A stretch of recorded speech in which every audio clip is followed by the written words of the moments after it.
Bonjour tout le monde, je vous retrouve aujourd'hui pour utiliser ce sublime tampon de chez Stampin' Up, Rose du Cottage. Et oui, j'ai décidé de tester les produits Stampin' Up grâce à ma copine Jennifer Passion, dont je vous mettrai la chaîne en barre d'infos. Et du coup, j'ai choisi ce joli tampon de rose qui est magnifique. Il n'y a pas d'autre mot. Et ça m'a inspiré une carte un petit peu vintage. Donc j'ai décidé de sortir un papier craft que j'ai découpé au format 10,5 par 14,5. Et je viens tamponner donc à l'aide de ma Memento.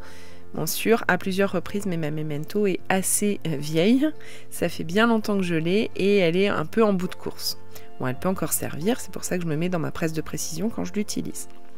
J'ai découpé un petit masque de cette rose pour pouvoir rajouter un feuillage sur ma carte. C'est une carte extrêmement simple. Le tout, c'est la colorisation qui va faire le reste.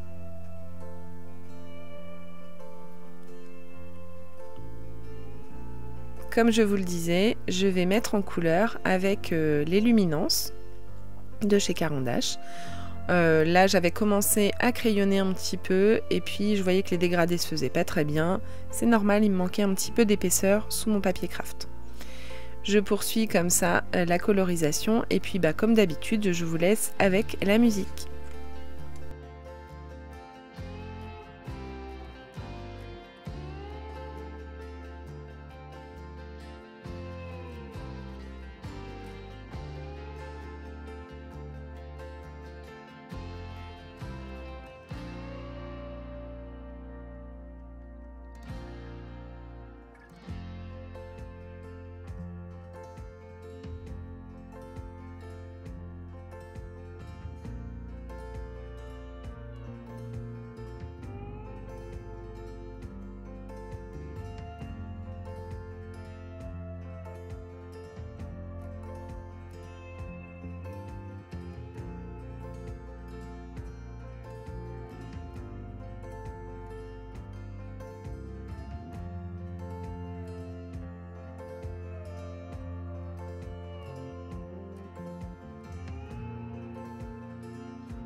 Lors de ma colorisation, je n'ai volontairement pas utilisé le blender. Je voulais un effet crayonné comme ça, avec des petites touches de lumière. Et vous avez vu que j'ai utilisé des crayons un peu plus clairs pour pouvoir emmener un peu plus de blanc, un peu plus de lumière.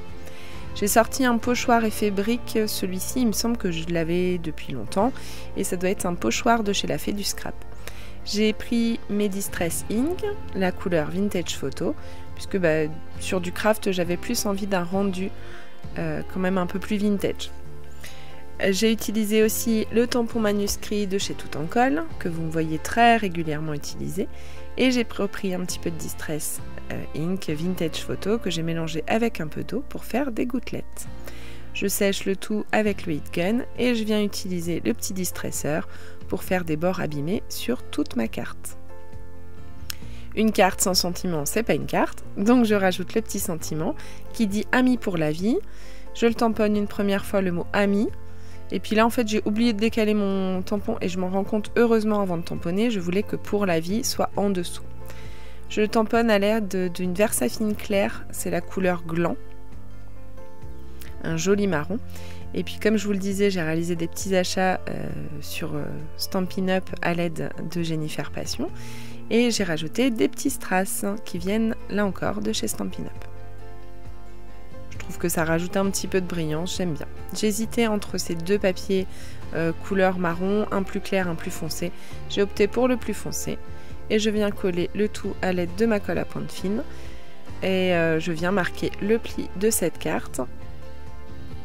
Je redimensionne tout. Et puis voilà, la carte est faite.